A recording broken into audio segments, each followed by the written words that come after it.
¿Por qué es mejor hablar de retos o de desafíos que de problemas? Por una razón fundamentalmente química. No podemos pensar que las palabras se las lleva el viento. Las palabras abren cajones emocionales y esos cajones emocionales producen o están asociados a procesos químicos que afectan a nuestra salud y afectan a nuestra eficiencia. Son fundamentales las palabras que nos decimos por la mañana porque ya están influyendo a cómo vamos a vivir ese día, y son fundamentales las palabras que nos decimos antes de dormir. ¿Por qué? Porque durante el sueño se reorganiza la memoria. No nos interesa que se reorganice la memoria alrededor de pensamientos llenos de negatividad. No nos interesa en absoluto. ¿La verdadera talla de un individuo se ve ante las dificultades? Yo creo que sí.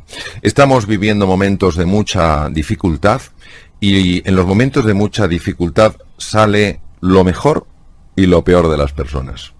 Porque es cuando verdaderamente nos tenemos que quitar las máscaras, tenemos que entrar en contacto con nosotros mismos y preguntarnos ¿quién soy yo o quién he de ser frente a estas circunstancias? Y la verdad es que la vida y la historia nos demuestra que esto es así.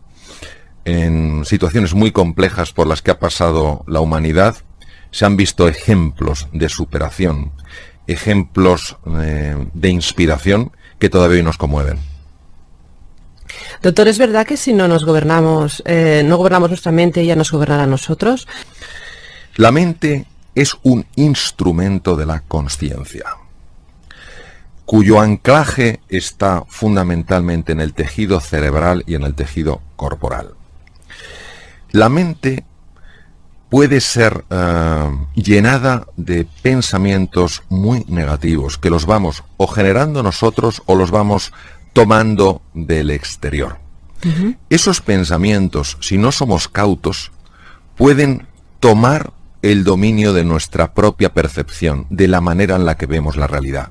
Si yo, por ejemplo, cuando tenía 5 años, imaginemos, alguien me dijo, no llegarás a nunca en la vida, no porque esa persona que me lo dijo fuera mala, sino sencillamente porque era ignorante de mis capacidades. Y me dice eso y yo me lo creo. Ese automatismo empezará a funcionar en mi mente. En cuanto tenga alguna oportunidad de tener éxito, se encargará de que haga justo lo contrario para tener éxito. Irá constantemente boicoteando mis esfuerzos. Esos automatismos son los que tenemos que gestionar. Y cuando tomamos ese esfuerzo y ese compromiso en entrenar nuestra mente, no en juzgarnos, sino en explorar qué nos está pasando, empieza a hacerse luz en la oscuridad. Eso es la conciencia. Y empezamos a darnos cuenta de la cantidad de veces en las cuales podíamos hacer cosas mucho mejores que las que hacemos. Invito a sustituir el juicio contra uno mismo por la observación de uno mismo, por la exploración. Porque cuando uno se conoce, también se comprende. Los seres humanos estamos muy en el modelo de pensar que los procesos de cambio personal, que los procesos de transformación tienen que ocurrir en un instante. ¿Y qué pasa? Que no tenemos la paciencia para seguir trabajando sobre nosotros mismos, ni la confianza para aguardar que en un momento, el más inesperado, ese trabajo aparecerá. Cuando nosotros aceptamos que los procesos en el ser humano son complejos y llevan su tiempo, tenemos paciencia. ¿Qué es la paciencia? La paciencia sencillamente es adaptarse al ritmo natural de las cosas. Y la paciencia es amarga. Lo que pasa es que su fruto siempre es dulce. ¿Hasta qué punto el agradecimiento puede resultar sanador? Creo que la emoción más saludable que existe es el agradecimiento, es la gratitud. Nos acostumbramos a tener vista, nos acostumbramos a tener oído, a poder hablar, a poder leer, a podernos comprar algunas cosas, a poder comer todos los días o casi todos los días, a estar más o menos calentitos, y ya esto lo damos por supuesto. Y a veces tenemos que mirar atrás y ver personas que tienen la misma dignidad que nosotros, incluso que se han esforzado mucho mejor o mucho más que nosotros, y no gozan de nada de eso. Entonces, el agradecimiento es sencillamente levantarte por las mañanas y decir, bueno, por supuesto que en mi vida no todo es perfecto, por supuesto que en mi vida hay cosas que no me gustan y cosas que tengo que mejorar. Hay tantas cosas por las que tengo que agradecer. A través de las creencias limitantes o disfuncionales, como dices tú, construimos un mundo personal más estrecho, amargo e infeliz. Claro, las creencias de las que estamos hablando no son simples ideas. El filósofo José Ortega y Gasset decía que tenemos ideas y en las creencias estamos. Son formas de estar en el mundo. Si yo tengo ideas muy fijas de mí mismo, ideas muy fijas del mundo, yo estaré respecto a mí mismo y respecto a los demás, no en base a las posibilidades que esas realidades me ofrecen, sino a esas creencias que estrechan mi percepción. El gran desafío de estas creencias es descubrirlas porque están implantadas en el inconsciente. Exige un trabajo de observación, no de juicio, de exploración y constantemente dejarse envolver por la pregunta: ¿qué me estoy diciendo a mí mismo? ¿Qué me estoy diciendo a mí misma para reaccionar de esta manera? Si nos dejamos envolver por la pregunta, si tenemos paciencia, si tenemos confianza, hay una parte de nuestra mente que buscará la respuesta y de repente un día aflora la creencia y dices: anda, pero si esto es lo que yo pensaba. En el momento en el que la creencia disfuncional aparece, suele ser tan absurda que lo primero que te quedas es perplejo. A la vez te das cuenta de que es cierto, que eso ha estado imperando en tu vida. Y bajo la luz de la conciencia, esa oscuridad sencillamente se desvanece. ¿Qué diferencia existe entre encontrar una salida o encontrar una solución?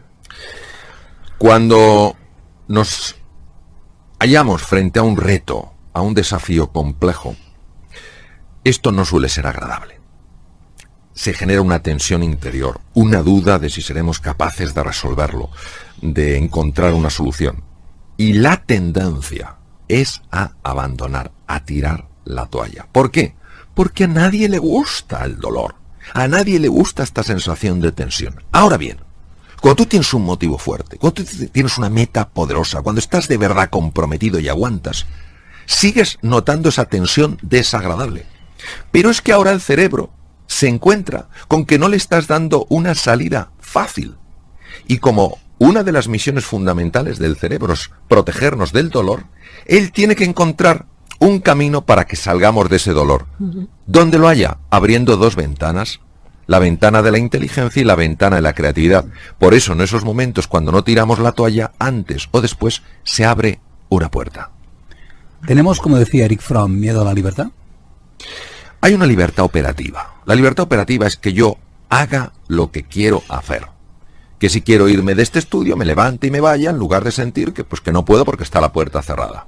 Y esa libertad nos encanta. Y a veces confundimos esa libertad con ser libre. Hay otra libertad que es la libertad interior o libertad creativa. Es aquella en la que yo elijo cómo quiero responder a aquello que me ocurre en la vida. Pondré un ejemplo. Nelson Mandela estuvo 26 años encerrado en la prisión de alta seguridad de Robben Island. No tenía libertad operativa. No la tenía, no podía ir donde él quería. Él tenía que ir donde le forzaban a ir. Sin embargo, tuvo libertad creativa. ¿Por qué? Porque decidió no odiar a sus carceleros. Y por eso, cuando fue liberado y se convirtió en el presidente de la nación sudafricana, de esa extraordinaria nación, él luchó toda su vida por la reconciliación. Eso es la libertad. La libertad interior no es hacer lo que nos venga en gana, es hacer lo que en base a la ética y en base a los valores es correcto hacer. Es por eso que dices que el precio de la libertad es la vigilancia eterna, que es una frase preciosa, claro, que citaré en algún libro seguro. Por favor, claro.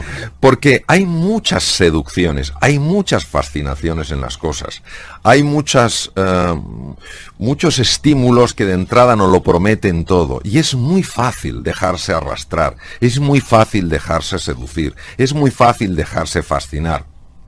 Por eso necesitamos esa libertad y decir, a ver, este estímulo me está invitando a dar de mí lo mejor, a crecer y evolucionar como ser humano. Y recordemos que crecemos y evolucionamos con los demás en el encuentro, no en el egoísmo, sino en el encuentro. O por el contrario, me está llevando a un proceso donde poco a poco voy a perder el sentido de quién soy en realidad. Por eso no es una vigilancia desde la angustia, no es una vigilancia desde la obsesión, desde la preocupación. Es una vigilancia desde el estar alerta. Lo mismo que estamos alertas, o podríamos estar alerta en relación a lo que comemos, en relación a las compañías que tienen nuestros hijos. Lo mismo necesitamos estar alerta acerca de estos estímulos. Si estos estímulos verdaderamente están fomentando el ejercicio de nuestra libertad y nuestro ideal de plenitud, o por el contrario, nos están empequeñeciendo, nos están transformando en objetos. Es curioso porque es usted científico y sin embargo habla de la potencia del alma. ¿A qué se refiere? Bueno, yo creo profundamente que así como el ser humano es un ser biológico, el ser humano es un ser lingüístico, el ser humano es un ser social, el ser humano es un ser espiritual. Quiero matizar muy bien qué entiendo por espiritualidad. Por espiritualidad entiendo todo aquello que me ayude a trascenderme, es decir, a salir de mi ego, a salir de mi yo, de mi mío, y todo aquello que me ayude a encontrarme con la otra persona. Para mí, la espiritualidad es absolutamente compatible con creer en la presencia y en la existencia de un Dios, como en creer en la presencia y la existencia de un ser con la misma dignidad que tengo yo, que es la otra persona, aunque no la conozca. La espiritualidad sencillamente es esa interpelación al ser humano de salirse de sí mismo y de encontrarse con la otra persona. En el libro hablas de valores con mayúsculas. Sucintamente, ¿podrías decir cuáles son los más importantes de estos valores? Digo valores con mayúscula porque una cosa son los valores que decimos y otra cosa los valores que vivimos. Vivimos muchas veces con una falsa moral, con una gran inautenticidad, decimos una cosa y nuestra vida nos desmiente por completo. Por eso valores con mayúsculas son aquellos que se transmiten con nuestra conducta, o sea, reflejan nuestra conducta. Pues hay valores, por ejemplo, como la amistad. La amistad es estar con una persona o junto a una persona no por lo que tiene, sino por lo que es como ser humano. Es luchar hombro con hombro en los momentos en los que esa persona tiene dificultades. Es transmitirle a esa persona: nunca estarás solo, nunca estarás sola. Es estar atento a lo que esa persona a lo mejor necesita y no se atreve a expresar por vergüenza, por miedo, por lo que sea. Valor es la creatividad. Valor es la creatividad es un valor en cuanto que estoy constantemente viendo qué posibilidades ofrecen las otras realidades y cómo yo puedo entrar en un juego creativo con esas posibilidades. Otro valor es la compasión. La compasión, que viene de la raíz conectar con la pasión, con el sufrimiento, sencillamente es darse cuenta, trabajar, entrenarse en el arte de mirar de otra manera. Y cuando una persona es agresiva con nosotros, en lugar de ver la maldad, ver el sufrimiento, ver el dolor, ver la frustración de esa persona, no para estar de acuerdo con lo que hace. La empatía no es lo mismo que la simpatía, sino para entender que desde el punto de vista de esa persona, lo que está haciendo tiene sentido para esa persona. Cuando yo puedo entender por qué una persona hace lo que hace, puedo conectar con su mundo. Si conecto con su mundo, es más fácil que ambos nos redirijamos a un espacio que ofrezca mayores posibilidades y mucho menos dolor. Así que influye mucho el cómo nos hablamos a nosotros mismos, ¿no? Bueno, influye tanto, porque la conversación interior, cómo nos hablamos a nosotros mismos, tiene características hipnóticas. Nos mete en un estado de trance. Tiene acceso directo a nuestro inconsciente y nos moldea la percepción de la realidad. Si yo ante una realidad determinada digo, está todo hecho, ¿para qué voy a seguir intentando encontrar un camino? Tenemos a veces una cacofonía interior con la que hay que terminar. Magnífico tema. Hay que distinguir entre ruido y sonido. El ruido mental es fruto de unos automatismos que tenemos, unos programas, por decirlo de una manera visual, que de alguna manera están constantemente repitiéndose en nuestra cabeza. Yo no puedo, yo no sé, no hay salida, ¿qué va a ser de mí?, etcétera. Y estos programas operan desde el inconsciente y afectan al propio inconsciente.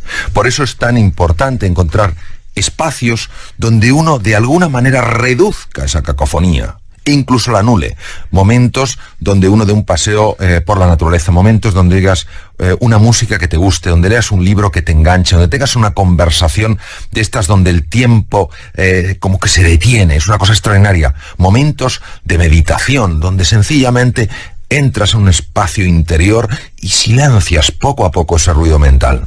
¿Por qué, dice usted, todos tenemos una enorme potencia y a todos, sin embargo, nos cuesta creerlo? De alguna manera, el ser humano ha olvidado su verdadera naturaleza, su esencia, su ser, lo que define quién es. Se ha olvidado. Y por eso, desde mi punto de vista y desde mi experiencia, la vida es una escuela para recordar lo que ya somos. Y en nuestro interior, nuestro ser, es unidad, es bondad, es verdad y es belleza. ¿Es que acaso queremos alcanzar alguna plenitud? Felicidad, que en el fondo son huecas y vacías, pues podemos experimentar otras emociones, podemos sentir euforia, pero no sentiremos alegría, no sentiremos verdadero gozo. Y por eso, bueno, pues sencillamente es nuestra la decisión. Por eso el ser humano es libre. Ser libre tiene una ventaja, que es que elijo yo, tiene un inconveniente: me puedo equivocar al elegir. Estado de ánimo tiene mucho que ver con cómo nos relacionamos con las cosas, ¿no? Y cómo las bordeamos o las afrontamos. El estado de ánimo es algo escurridizo de definir. El estado de ánimo no es solamente esta sensación emocional o sentimental. El estado de ánimo es cómo estoy yo en un momento determinado. Cómo está mi cuerpo, cómo está mi mente, cómo está el conjunto de aquello que soy. Hay estados de ánimo que nos elevan a lo mejor de nosotros mismos. Cuando nosotros estamos desde esa atalaya, vemos las cosas con más claridad. Vemos posibilidades en el futuro que nos ilusionan y nos entusiasman. Nos sentimos más cerca de los demás. Somos más generosos. Somos más compasivos. Somos más comprensivos. Tenemos más energía, más creatividad, más claridad. Sin embargo, cuando tenemos un estado mental que nos hunde, tenemos menos capacidad de ver con perspectiva, nos tornamos irritables, nos centramos exclusivamente en nosotros, vemos a los demás como cosas, como objetos que nos pueden ayudar a conseguir las cosas o que nos las están dificultando. Por tanto, cambia por completo la relación que yo establezco conmigo mismo y con el mundo. Nosotros podemos tener un impacto tremendo a la hora de alterar nuestros estados mentales. Por supuesto, las circunstancias afectan, influyen. Lo que no hacen es determinar. ¿Qué decía Víctor Hugo? Víctor Hugo, una de las cosas que dijo fue que la tragedia de las personas no es que nos vamos a morir, no es que nos vayamos a morir, es que no sabemos cómo vivir. Entonces, este saber vivir es clave, porque cuando nosotros nos vayamos a donde nos vayamos, después de estar en este planeta azul, pues verdaderamente nos daremos cuenta de lo que es importante en la vida. Pues ¿por qué esperar a ese momento donde cambiamos de entorno, donde se abre el velo y vamos a otro sitio, el que sea? Porque si eso va a ser importante en el momento de morir, ¿por qué no es también importante en el momento de vivir?